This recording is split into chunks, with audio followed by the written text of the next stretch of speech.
Okay, students. So today we are going to start our next topic, which is the production possibility curve, or you can say PPC. We also call it PPF, meaning production possibility frontier. Okay. So here we will start with an example and try to understand the concept of production possibility curve. So we are taking an example of a farmland. Suppose this is a farmland. ये एक जमीन है जहां पर की farming का काम किया जाता है और ये जमीन दो भाइयों की है, ए और बी। ये दोनों यहाँ पर काम करते हैं, यानी इनकी ये जमीनें हैं। और इसके अलावा इन्होंने 3 लेबरर्स एम्प्लॉय किए हुए हैं अपनी हेल्प के लिए, जो कि इनकी मदद करते हैं फार्मिंग में। फिर ये जो जमीन है इसका साइज लगभग 2 हेक्टेयर है और इसके अलावा ये कुछ कैपिटल का इस्तेमाल करते हैं, यानी कि कुछ कैश, वर्किंग कैपिटल जिसको कहते हैं, मनी का इस्तेमाल करते हैं, जिससे कि ये अपने सीड्स और फर्टिलाइजर्स और पेस्टिसाइड्स वगैरह प्रोड्यूस करते हैं।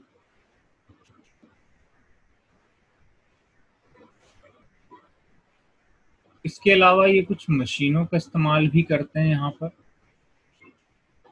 ट्रैक्टर्स, थ्रेशर्स, ठीक है, एक्सेट्रा।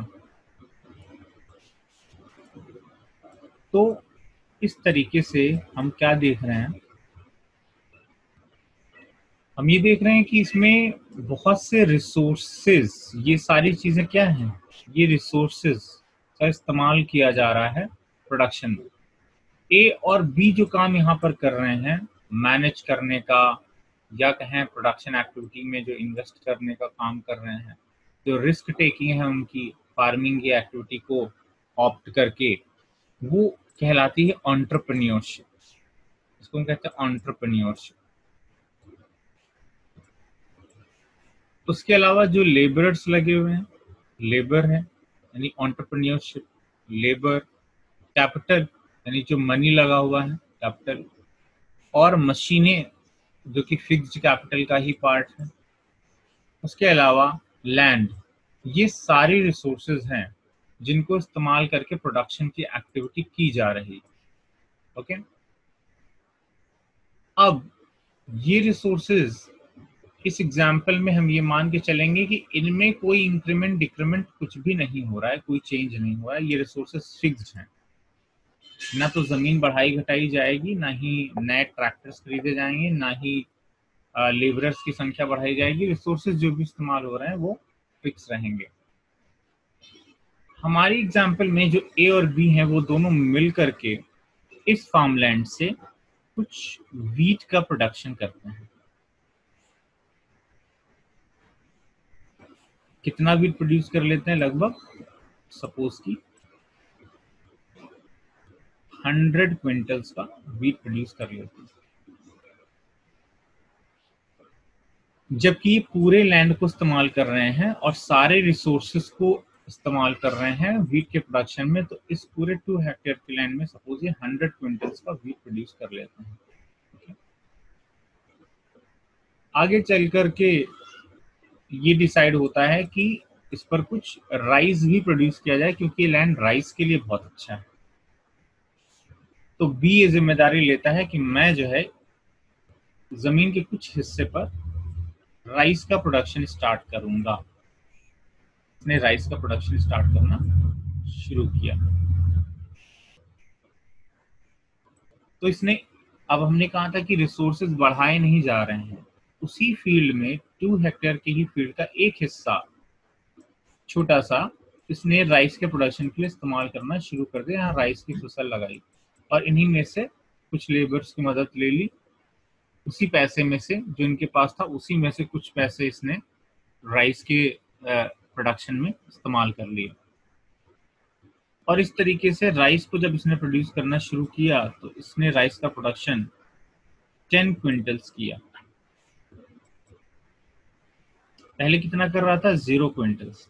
जब पूरे फार्म लैंड पर वीट का प्रोडक्शन किया जा रहा था तो 100 क्विंटल्स वीट प्रोड्यूस हो रहा था। अब एक हिस्सा राइस के प्रोडक्शन के लिए इस्तेमाल कर रहा है बी, तो उसमें 10 क्विंटल्स का राइस प्रोड्यूस हुआ है। अब ये आप सोचिए कि क्या वीट अभी भी 100 क्विंटल ही प्रोड्यूस होगा? ऑब्वियसली नॉट, क्योंकि अब वीट के लिए जो रिसोर्सेज हैं वो कम पड़ गए हैं। अब उसको कम लैंड मिल रहा है प्रोडक्शन के लिए, जगह कम है, कम लेबरर्स मिल रहे हैं, कम अमाउंट ऑफ इन्वेस्टमेंट मिल रहा है। तो इसलिए जो यहाँ पर वीट का प्रोडक्शन होगा अब वो कम हो जाएगा। लेट्स से कि 90 क्विंटल्स हो गया।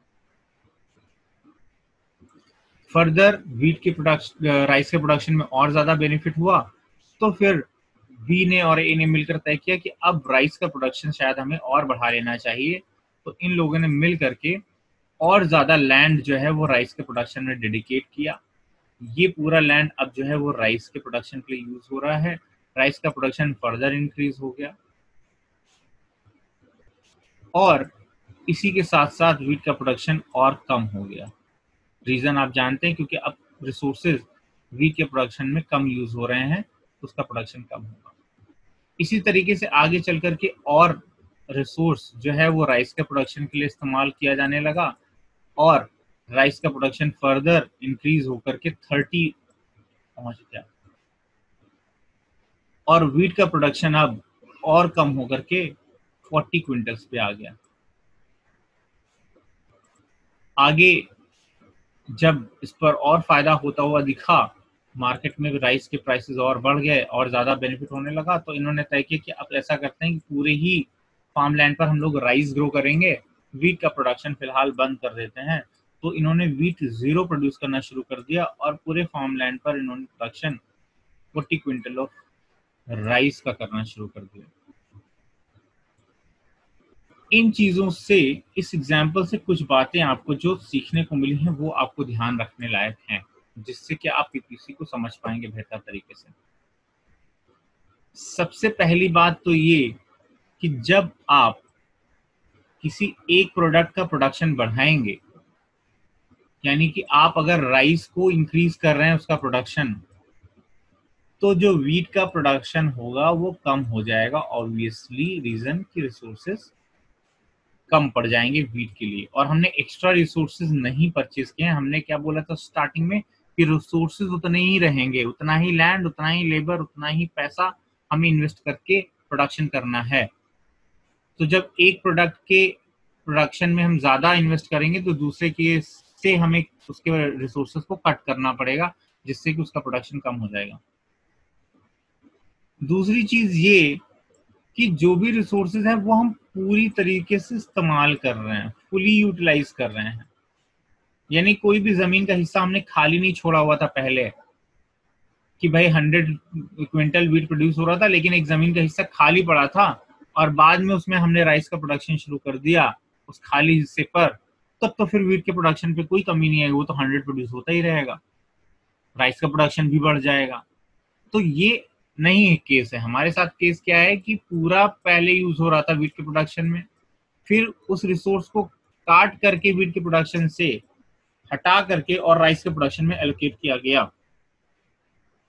तो हमारे रिसोर्सेज फुली और एफिशिएंटली यूज हो रहे हैं, मतलब जितने भी रिसोर्सेज हैं उनका जितना बेस्ट पॉसिबल यूज है वो किया जा रहा है, तो एफिशिएंटली यूज हो रहे हैं।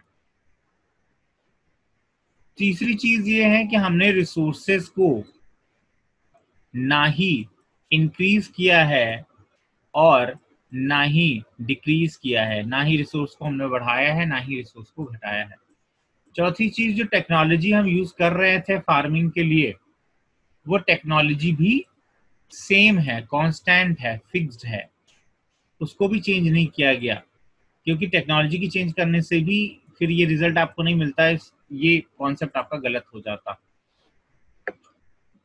तो टेक्नोलॉजी भी सेम यूज की जा रही है, रिसोर्सेज भी फुली यूटिलाइज्ड हैं और रिसोर्सेज को ना तो बढ़ाया जा रहा है ना तो घटाया जा रहा है।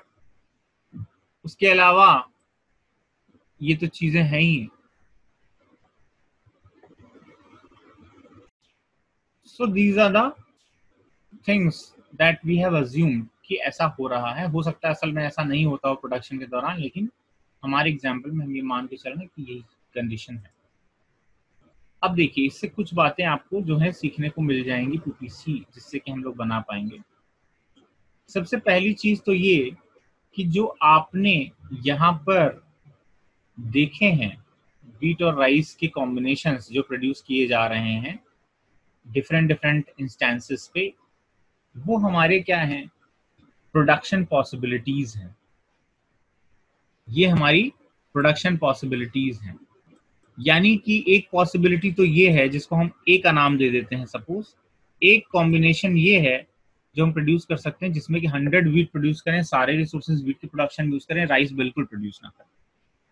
तो ये एक कॉम्बिनेशन हमारा हो गया, या एक ये पॉसिबिलिटी है कि हम ऐसा कर सकते हैं इस लैंड पर। दूसरा एक पॉसिबिलिटी ये है कि या तो हम व्हीट का प्रोडक्शन कुछ कम कर दें तो राइस का प्रोडक्शन बढ़ा सकते हैं। 10 क्विंटल हम राइस प्रोड्यूस कर लें, 90 क्विंटल ऑफ व्हीट प्रोड्यूस कर लें। तो ये भी एक पॉसिबिलिटी है, या ये भी एक कॉम्बिनेशन है। तीसरा पॉसिबिलिटी इसी तरीके से ये है कि जिसमें हम 70 क्विंटल्स व्हीट और 20 क्विंटल्स राइस प्रोड्यूस कर सकते हैं।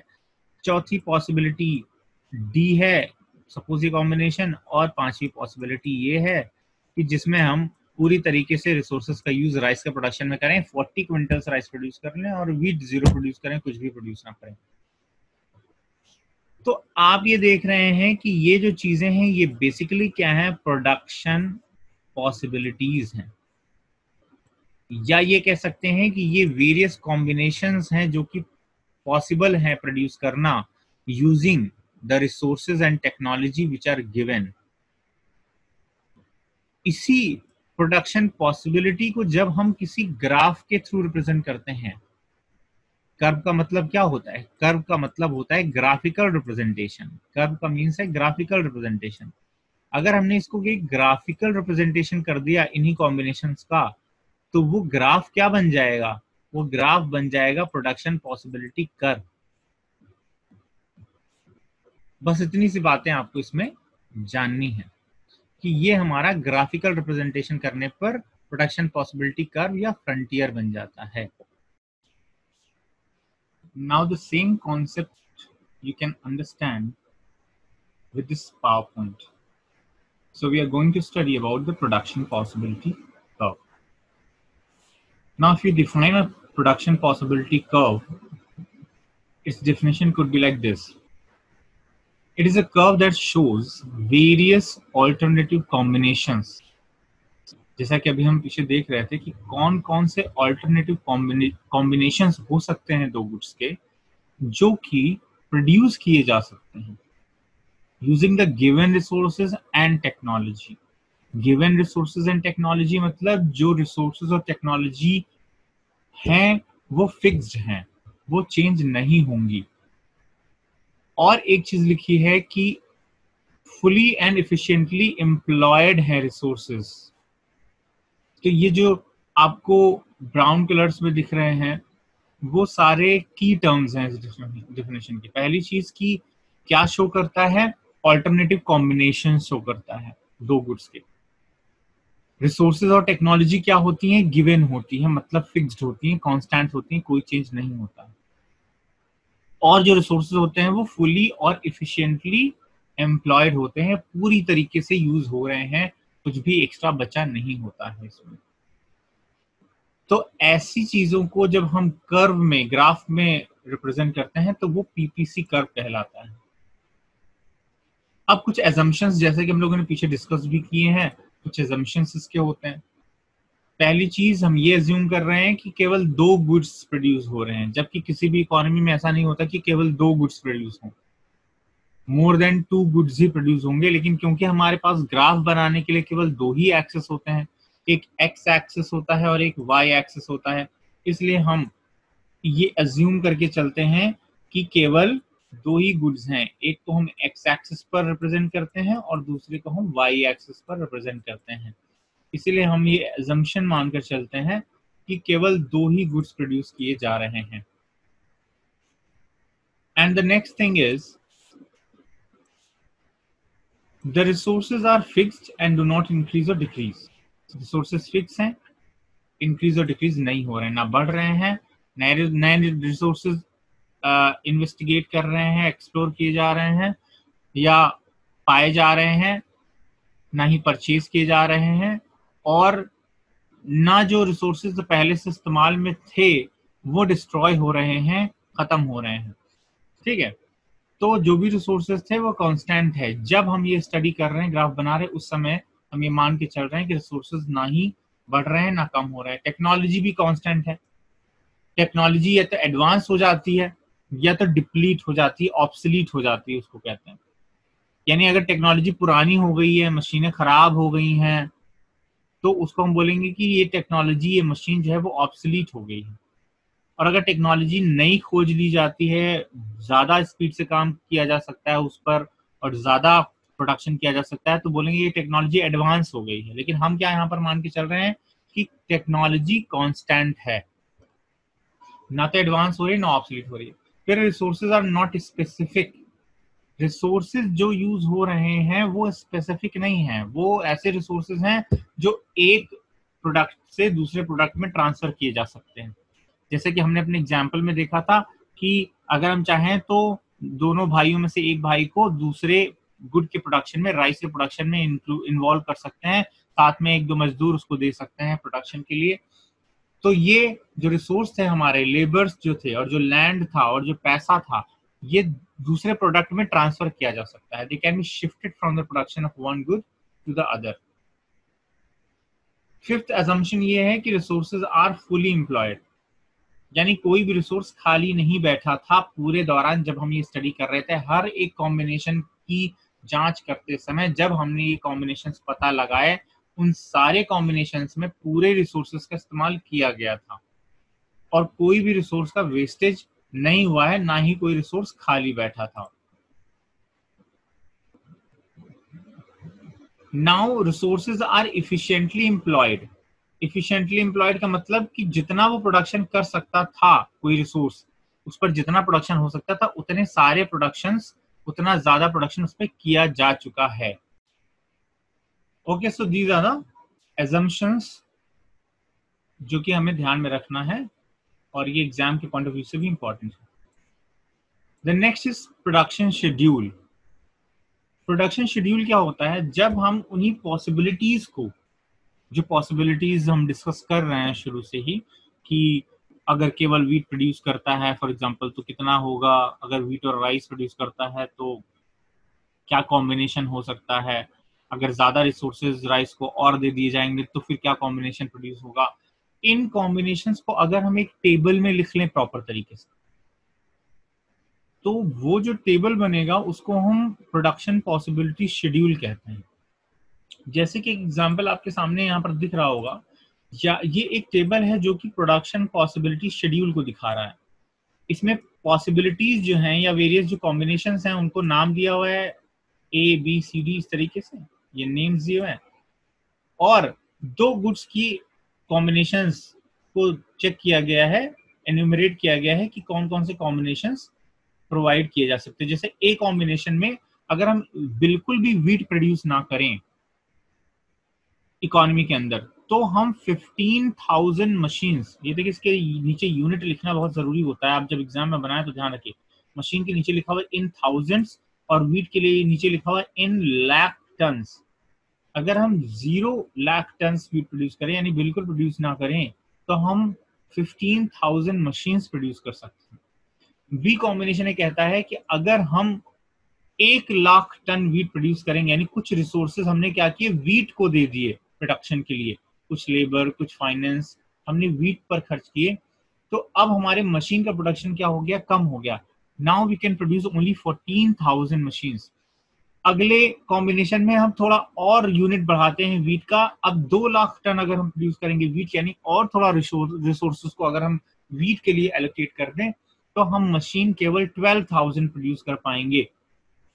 इसी तरीके से डी कॉम्बिनेशन है, जिसमें अगर हम 3 lakh tons of wheat produce करेंगे तो हम केवल 9,000 मशीन प्रोड्यूस कर पाएंगे, क्योंकि रिसोर्सेज क्या है, फिक्स्ड हैं। अगर हम व्हीट का प्रोडक्शन बढ़ा रहे हैं, इसका मतलब कि हम मशीन के प्रोडक्शन में जो रिसोर्सेज लगे थे वो रिसोर्सेज हम व्हीट की तरफ एलोकेट कर रहे हैं, इसलिए मशीन का प्रोडक्शन कम होता जाएगा और व्हीट का प्रोडक्शन बढ़ता जाएगा। ठीक है, तो ये भी एक इसको जब हम टेबल के फॉर्म में लिख रहे हैं तो ये क्या कहला रहा है, इसको हम कह रहे हैं कि ये प्रोडक्शन शेड्यूल है। उसके बाद देखिए नेक्स्ट जो है प्रोडक्शन पॉसिबिलिटी कर्व। तो जब हम यहाँ पर देख रहे हैं कि 15 यूनिट्स हम प्रोड्यूस कर रहे थे व्हीट की, तो मशीन हम कितनी प्रोड्यूस कर पा रहे थे, मशीन हम 0 यूनिट प्रोड्यूस कर रहे थे। फिर जब हमने देखा कि हम 1 यूनिट, सपोज यहाँ पर क्लॉथ लिखा हुआ है, मशीन नहीं लिखा हुआ, कुछ भी लिख सकते हैं, क्लॉथ कर देते हैं, यानी आप 15 यूनिट प्रोड्यूस कर रहे हैं अगर व्हीट की, 15 लाख टन प्रोड्यूस कर रहे हैं व्हीट का, तो यहाँ पर क्या हो गया व्हीट। अब देखिए इसी तरीके का ये एक ग्राफ बना हुआ है, इसमें व्हीट और क्लॉथ के प्रोडक्शन के बारे में एक कर्व बना हुआ है, ये क्लॉथ है। तो जैसे कि सपोज अगर आप यहाँ पर देखिए 15 lakh tons of wheat produce कर रहे हैं, तो उस समय आप कितने क्लॉथ प्रोड्यूस कर रहे हैं, 1000 मीटर प्रोड्यूस कर रहे हैं। फिर आपने क्या किया, क्लॉथ का प्रोडक्शन बढ़ाया। अगर आप 2000 मीटर, अगर 2000 मीटर अगर आप क्लॉथ प्रोड्यूस कर रहे हैं, तो उस समय आपका व्हीट का प्रोडक्शन कितना हो जा रहा है, कम होकर के 12 लाख टन हो जा रहा है। इसी तरीके से जब आप क्लॉथ का प्रोडक्शन 3 कर देंगे तो आपके व्हीट का प्रोडक्शन 9 हो जाएगा। क्लॉथ का प्रोडक्शन फर्दर बढ़ाएंगे तो आपको व्हीट का प्रोडक्शन क्या करना पड़ेगा, सेक्रीफाइस करना पड़ेगा, 5 हो जाएगा। फिर आप और बढ़ाएंगे क्लॉथ का प्रोडक्शन, अगर 5 कर देंगे तो आपकी व्हीट का प्रोडक्शन क्या हो जाएगा, 0 हो जाएगा। तो अब इनको क्या करना है, आपको एक्स और वाई एक्सिस पर इस तरह से प्लॉट कर लेना है, जैसे ये वाला ए वाला कॉम्बिनेशन, फिर बी कॉम्बिनेशन, सी कॉम्बिनेशन, डी कॉम्बिनेशन, इस तरह से कॉम्बिनेशंस बना करके इन पॉइंट्स को आप क्या करेंगे, ज्वाइन कर देंगे। जब आप ज्वाइन कर देंगे तो ये जो आपका ग्राफ बनेगा, यही हमारा क्या कहलाता है, प्रोडक्शन पॉसिबिलिटी कर्व कहलाता है। अब देखिए एक एग्जांपल और दिया हुआ है आपकी स्क्रीन पर। इस एग्जांपल में व्हीट और राइस की, वही एग्जांपल जो आपने अभी ग्राफ के थ्रू देखा था, उसी का ये क्या है, प्रोडक्शन शेड्यूल है। तो हम क्या बोलते हैं, प्रोडक्शन शेड्यूल बोलते हैं। ये प्रोडक्शन शेड्यूल है जो एग्जांपल आपने ए और बी दोनों भाइयों के प्रोडक्शन का पढ़ा था। तो इसमें जब व्हीट 1 प्रोड्यूस हो रहा है तो राइस 100 प्रोड्यूस हो रहा है ना। जब व्हीट की यूनिट हम बढ़ा रहे हैं, प्रोडक्शन 2 लाख टन कर दिया, तो राइस जो है 90 हो गया। फिर व्हीट का फर्दर प्रोडक्शन बढ़ाया, यानी कुछ पीस ऑफ लैंड उसको और एलोकेट कर दिया, तो राइस के लिए हमें पीस ऑफ लैंड और लेबर कम पड़ जाएगा, तो कुछ और कम प्रोडक्शन होगा। फिर व्हीट का प्रोडक्शन और बढ़ाते हैं। अगर इस तरह से हम करते जाएंगे तो ये जो वेरियस कॉम्बिनेशंस हमें मिल रहे हैं, इन कॉम्बिनेशंस को हम क्या कर लें, जब हमें ये 4-5 कॉम्बिनेशंस हमने बना लिए, तो अब इन कॉम्बिनेशंस को हम ग्राफ पर प्लॉट कर लें। ग्राफ पर कैसे प्लॉट कर लेंगे, ग्राफ पर इसको प्लॉट कर सकते हैं हम, ये जो आपको दिख रहा है ये कर्व, ये इसी का कर्व है। ठीक है, इसको और थोड़ा सा आप जो है उस शेड्यूल से, जो अभी आपने देखा है प्रोडक्शन शेड्यूल, उसी का ये कर्व है। तो ये आपका ए कॉम्बिनेशन था, फिर ये आपका बी कॉम्बिनेशन था, फिर ये सी था, फिर ये डी कॉम्बिनेशन था, और फिर ये ई कॉम्बिनेशन था। इन कॉम्बिनेशंस को आप जो है ऐसे मार्क कर लीजिए, पहले तो पॉइंट्स मार्क कर लीजिए, फिर उसके बाद इनको एक लाइन से ऐसे जोड़ दीजिए, तो आपको जो कर्व मिलेगा वो आपका प्रोडक्शन पॉसिबिलिटी कर्व हो जाता है। बहुत सिंपल है बनाना, आप पहले भी बना चुके हैं क्लास 10th में, तो कोई नई चीज नहीं है आपके लिए, बस इसका नाम यहाँ पर बदल गया। अब जो इम्पोर्टेंट कॉन्सेप्ट्स हैं इसके बारे में वो ये हैं कि प्रोडक्शन पॉसिबिलिटी कर्व में जो फीचर होते हैं उन पर जरूर क्वेश्चन आता है एग्जाम में, तो ये फीचर इंपॉर्टेंट है। जब भी आप कर्व बनाएंगे, एक्चुअली इसका कर्व क्या होता है, हमेशा डाउनवर्ड स्लोपिंग होता है, नीचे की तरफ जा रहा है। आप देख रहे हैं सारे कर्व्स में कि वो कर्व नीचे की तरफ जाएगा। तो क्वेश्चन आता है कि पीपीसी के फीचर्स बताइए, या फिर पूछेगा कि पीपीसी डाउनवर्ड स्लोपिंग क्यों होता है, why does the PPC curve slopes downwards. तो व्हाई करके क्वेश्चन आता है, इंपॉर्टेंट क्वेश्चन। तो जब वाई करके क्वेश्चन आएगा तो आपको ये बताना है कि क्योंकि जब हम एक का प्रोडक्शन बढ़ा रहे हैं, ठीक है, जब भी हम वीट का प्रोडक्शन बढ़ा रहे थे तो हमें राइस का प्रोडक्शन क्या करना पड़ रहा था, सैक्रिफाइस करना पड़ रहा था। इसी वजह से हमारा जो ग्राफ बनेगा, कभी भी अगर दोनों में इनवर्स रिलेशन है, दो वेरिएबल्स हैं अगर उनमें इनवर्स रिलेशन है, एक के बढ़ने पर दूसरा कम हो जाता है, तो उसका ग्राफ हमेशा डाउनवर्ड स्लोपिंग होता है। तो आपको रीजन देना है कि production of one good can be increase only after sacrificing production of some quantity of the other good. इसको कहते हैं कि दूसरे गुड की यूनिट्स को सैक्रिफाइस करना। जब आप वो करेंगे तभी एक का प्रोडक्शन बढ़ पाएगा। यही कारण है, यही रीजन है जिसकी वजह से ये स्लोपिंग डाउनवर्ड होता है हमेशा। फिर सेकेंड है कि PPC is concave to the origin. Origin क्या होता है, ओरिजिन ये है, ये जो आपका ये पॉइंट है, ये ऐसे ओ लिखा होता है, तो ये ओरिजिन है। अब आप जब देख रहे हैं इसका शेप कैसा बन रहा है, हमेशा ऐसा बन रहा है, तो ये शेप क्या हो गया, कॉन्केव हो गया। ऑब्वियसली अगर हम कॉन्वेक्स बनाना चाहेंगे तो कैसा बनेगा, कॉन्वेक्स टू द ओरिजिन का मतलब ऐसा बनना चाहिए। तो ये क्या कहलाएगा, convex to the origin.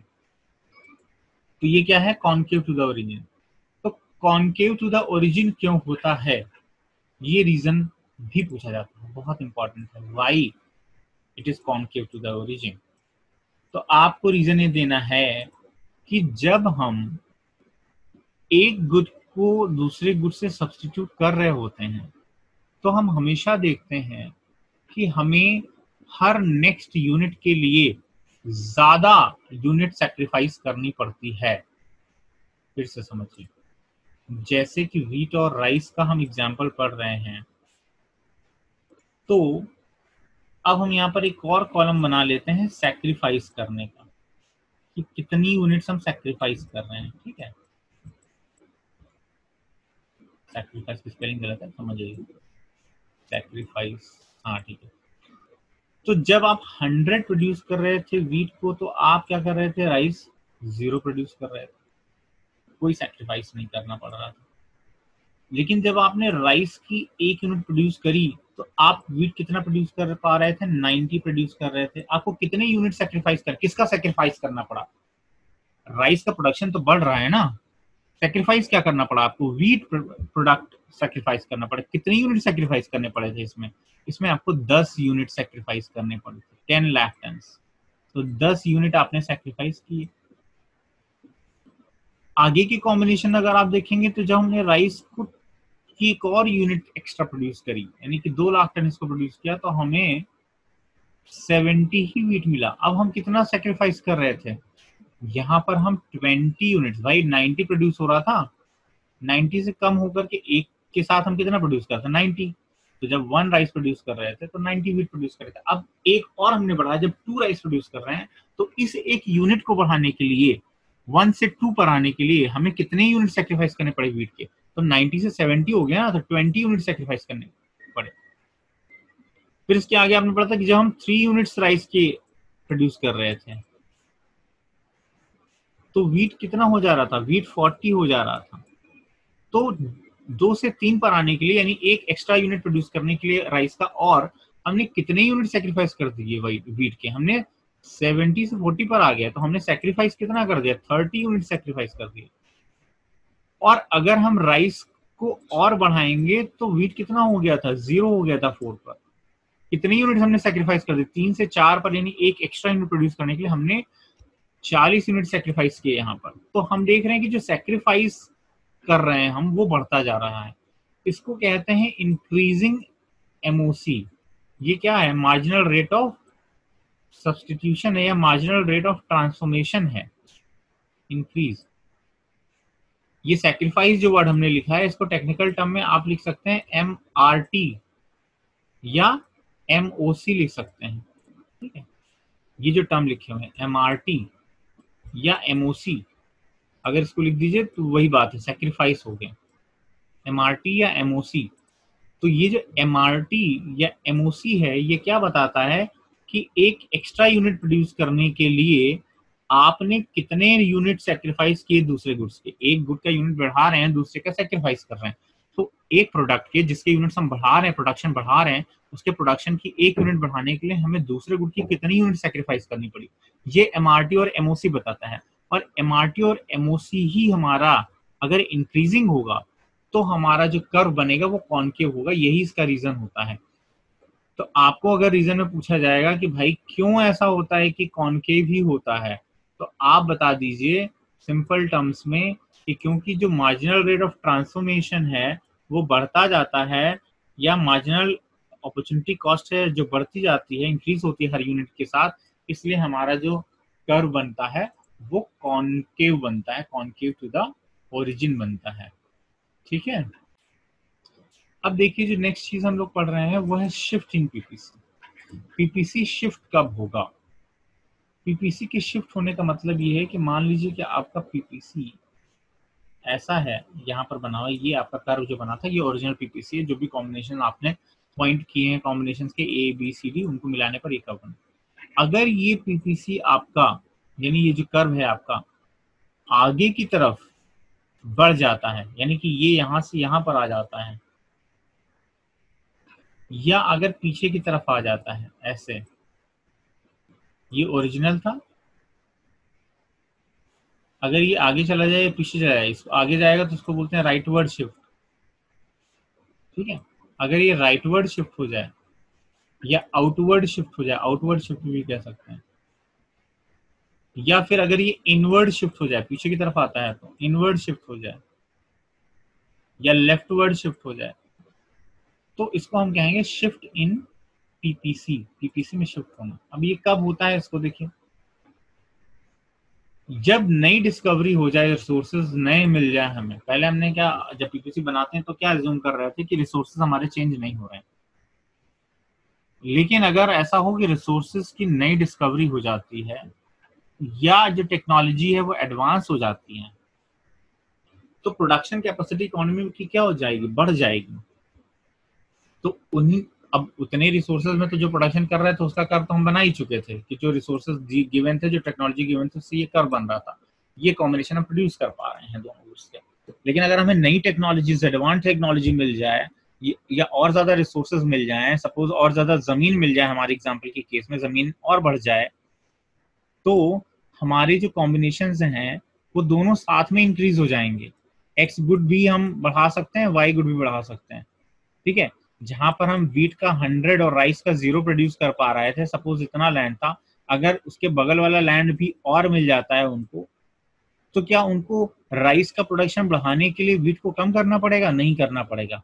Wheat वो इतने में प्रोड्यूस करते रहेंगे, राइस भी बढ़ा लेंगे, या हो सकता है वीट को भी और ज्यादा प्रोडक्शन इसमें बढ़ा ले, वीट भी इतने में और बढ़ा ले और राइस भी बढ़ जाए प्रोडक्शन। तो एक साथ दोनों का प्रोडक्शन आपका बढ़ जाएगा अगर आपके रिसोर्सेज अच्छे हो जाएं, या अगर टेक्नोलॉजी और बेहतर हो जाए, जैसा कि ग्रीन रेवोल्यूशन के टाइम पर हुआ था। टेक्नोलॉजी अगर लेटेस्ट यूज होने लगे तो क्या हो जाएगा, तो उतने ही रिसोर्स में हम लोग ज्यादा प्रोडक्शन कर पाएंगे दोनों ही गुड्स का, जो दोनों गुड्स की हम बात कर रहे हैं। तो यहाँ पर जब आपको नई एडवांस टेक्नोलॉजी या और ज्यादा रिसोर्सेज की डिस्कवरी हो जाती है, मिल जाते हैं, आपके पास आ जाते हैं, तो आपका कर्व राइटवर्ड शिफ्ट हो जाएगा। जो एक्स एक्सिस पर गुड था उसका प्रोडक्शन भी बढ़ गया, और जो वाई एक्सिस पर गुड था उसका भी प्रोडक्शन बढ़ गया एक साथ। तो अब ये आपका कर्व आउटवर्ड शिफ्ट हो जाएगा, राइटवर्ड शिफ्ट हो जाएगा। इसी के ऑपोजिट अगर आपका रिसोर्स जो है वो लॉस्ट हो जाता है, खराब हो जाता है, डिस्ट्रॉय हो जाता है, नेचुरल कैलामिटी आ जाती है, भूकंप आ गया, अर्थक्वेक आ गया, कुछ भी, आपकी जमीनें, आपके जानवर, आपकी मशीनें खराब हो गई, डिस्ट्रॉय हो गई, जो भी रिसोर्सेज थे अगर वो डिस्ट्रॉय हो जाते हैं, या टेक्नोलॉजी अगर आपकी ऑब्सोलीट हो जाती है, मशीनें खराब हो गई, हाँ, जो टेक्नोलॉजी आप यूज कर रहे हैं तो बहुत पुरानी टेक्नोलॉजी है, वियर एंड टियर आ गया मशीनों में उस टेक्नोलॉजी में प्रोडक्शन करने में, तो आपका जो कर्व होगा वो इनवर्ड शिफ्ट हो जाएगा दोनों ही गुड्स का। वाई का प्रोडक्शन, ये आपका ओरिजिनल कर्व था, ठीक है, ये जो बाहर वाला कर्व बना हुआ ये ओरिजिनल कर्व था, अब आपका कर्व कहाँ गया, अंदर आ गया, y का प्रोडक्शन भी कम हो गया है और x का प्रोडक्शन भी कम हो गया है, दोनों का प्रोडक्शन कम हो गया, तो इसको इनवर्ड शिफ्ट बोलेंगे। दोनों ही केसेस में इनवर्ड शिफ्ट हो जाता है। तो इस तरीके से आपका जो पीपीसी में चेंज आता है उसको हम कहते हैं शिफ्ट इन पीपीसी। ठीक है, अब नेक्स्ट चीज देखिए, जब शिफ्ट की बात करें तो शिफ्ट हमने बता दिया कि राइटवर्ड हो सकता है या आउटवर्ड हो सकता है और इनवर्ड हो सकता है, तो दोनों के बारे में थोड़ा थोड़ा देख लेते हैं। जैसे राइटवर्ड शिफ्ट लिखा हुआ है कि जब नए स्टॉक रिसोर्सेज डिस्कवर हो जाते हैं या एडवांस टेक्नोलॉजी हो जाती है तो हमारा कर्व, अगर ये इनिशियल कर्व था तो ये आगे की तरफ मूव कर जाएगा, यानी कि फॉरवर्ड मूव कर जाएगा, आउटवर्ड मूव कर जाएगा, दोनों का प्रोडक्शन बढ़ जाएगा। वाई एक्सिस पर जो गुड है वो भी बढ़ जाएगा, एक्स एक्सिस पर है वो भी बढ़ जाएगा, इन दोनों का प्रोडक्शन बढ़ जाएगा और जो नया हमारा कर्व बनेगा वो आउटवर्ड शिफ्टेड होगा। इसको कहते हैं shift in, outward shift in PPC curve. इसी को ऑपोजिट लेफ्टवर्ड शिफ्ट होगा, अगर रिसोर्सेज डिस्ट्रॉय हो जाते हैं फायर, वॉर, अर्थक्वेक की वजह से, या टेक्नोलॉजी आउटडेटेड हो जाती है, तो हमारा इनिशियल पीपीसी कर्व अगर ये था तो अब ये शिफ्ट होकर के अंदर की तरफ आ जाएगा, ये हमारा फाइनल पीपीसी कर्व होगा। तो इसको इनवर्ड शिफ्ट कह रहे हैं। इसमें दोनों का ही प्रोडक्शन क्या हो जा रहा है, कम हो जा रहा है, दोनों प्रोडक्ट्स का प्रोडक्शन इसमें कम हो गया। देखिए ये वाला प्रोडक्शन क्या हो गया, नीचे की तरफ आ गया, ये वाला प्रोडक्शन भी क्या हो गया, पीछे आ गया, तो ये हमारे दोनों प्रोडक्शंस क्या हो गए, कम हो गए। नेक्स्ट, जब शिफ्ट हो रहा है तो एक टर्म और होता है रोटेशन। ठीक है, रोटेशन देखिए कैसे होता है, रोटेशन ऐसे होगा कि जैसे ये आपका कर्व है, ये वाई एक्सिस का प्रोडक्शन दिखा रहा है, ये एक्स एक्सिस का। मान लीजिए कि किसी एक एक्सिस पर, किसी एक गुड के प्रोडक्शन में कोई चेंज ना आए लेकिन दूसरे गुड का प्रोडक्शन बढ़ जाए, ये बढ़ गया। ठीक है, सपोज एक्स का प्रोडक्शन क्या हो रहा है, यहाँ पर बढ़ रहा है, या हो सकता है एक्स का प्रोडक्शन अगर मान लीजिए कम हो जाए, ये कर्व ऐसा हो जाए चेंज होकर के, तो इसको हम कहते हैं रोटेशन। यानी रोटेशन में एक एक्सिस पे फिक्स रहता है और दूसरे एक्सिस पे चेंज होता है। ऑब्वियसली ये ऐसे भी हो सकता है, फिर हो सकता है कि वाई एक्सिस पर चेंज आए, एक्स पर चेंज ना आए, यानी कि अगर हमारा कर्व ये था तो एक्स पर फिक्स रहे और वाई बढ़ जाए, वाई क्या हो रहा है, बढ़ रहा है, या हो सकता है वाई कम हो जाए, वाई कम हो रहा है। तो इन दोनों ही केसेस में क्या हो जाएगा, आपका रोटेशन कहलाएगा। कुल मिलाकर के मतलब ये है कि अगर एक गुड का प्रोडक्शन नहीं चेंज होता है, दूसरे गुड का प्रोडक्शन इंक्रीज या डिक्रीज होता है, तो हम उसको कहते, तो जो ग्राफ में चेंज आएगा, कर्व में चेंज आएगा, वो रोटेशन कहलाएगा। और ऐसा कब होगा कि भाई अभी तक हम क्या पढ़ रहे थे कि रिसोर्सेज और टेक्नोलॉजी इस तरह से इंप्रूव हुई है कि दोनों का प्रोडक्शन बढ़ रहा था या कम हो रहा था, तो शिफ्ट आ रहा था। लेकिन अगर एक ही गुड के प्रोडक्शन के लिए रिसोर्सेज बढ़ जाएं, यानी ऐसे रिसोर्सेज हमें नए मिल जाएं जो केवल एक्स के प्रोडक्शन को इंक्रीज कर सकते हैं, या केवल ऐसे रिसोर्सेज हमें हाथ लग जाएं जो कि वाई के प्रोडक्शन को बढ़ा सकते हैं, तो केवल एक गुड के ही प्रोडक्शन में चेंज आएगा, इंक्रीमेंट होगा या डिक्रीमेंट होगा। या फिर ऑपोजिटली अगर देखें इसके, तो हो सकता है कुछ ऐसे रिसोर्सेज लॉस्ट हो जाएं, डिस्ट्रॉय हो जाएं जो एक्स के प्रोडक्शन में यूज हो रहे थे, तो एक्स का केवल प्रोडक्शन कम होगा, वाई का प्रोडक्शन बना रहेगा। या हो सकता है कि केवल वाई के प्रोडक्शन में जो रिसोर्सेज यूज होते हैं उनका डिस्ट्रक्शन हो जाए, तो वाई का प्रोडक्शन कम हो जाएगा और एक्स का वैसे ही बना रहेगा। तो इस केस में यानी वो डिफरेंट सिचुएशंस जहां पर कि कोई एक गुड का प्रोडक्शन इंक्रीज या डिक्रीज हो जाता है, दूसरा गुड का प्रोडक्शन में कोई चेंज नहीं आता, उसको हम रोटेशन कहते हैं। रोटेशन कैसे कैसे हो सकता है, देखिए ये रोटेशन जो आपको बताया, इसमें राइटवर्ड रोटेशन हो सकता है, एक्स एक्सिस का इंक्रीजमेंट हो रहा है, यहाँ पर प्रोडक्शन बढ़ रहा है। और ये लेफ्टवर्ड हो सकता है कि भाई एक्स का प्रोडक्शन कम हो गया, अगर रिसोर्सेज लॉस्ट हो गए, टेक्नोलॉजी ऑब्सोलीट हो गई एक्स एक्सिस को प्रोड्यूस करने वाली। सेम वाई के साथ हो सकता है, वाई का भी इंक्रीज हो सकता है, रोटेशन आउटवर्ड हो सकता है, और वाई एक्सिस पे इनवर्ड रोटेशन हो सकता है। इनवर्ड होगा तब जब रिसोर्सेज लॉस्ट हो जाएंगे वाई को प्रोड्यूस करने वाले, या टेक्नोलॉजी ऑब्सोलीट हो जाएगी।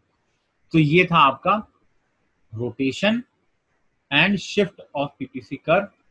और इससे रिलेटेड जो भी क्वेश्चंस हैं वो आप पूछ सकते हैं क्लास के दौरान। ठीक है, थैंक यू क्लास।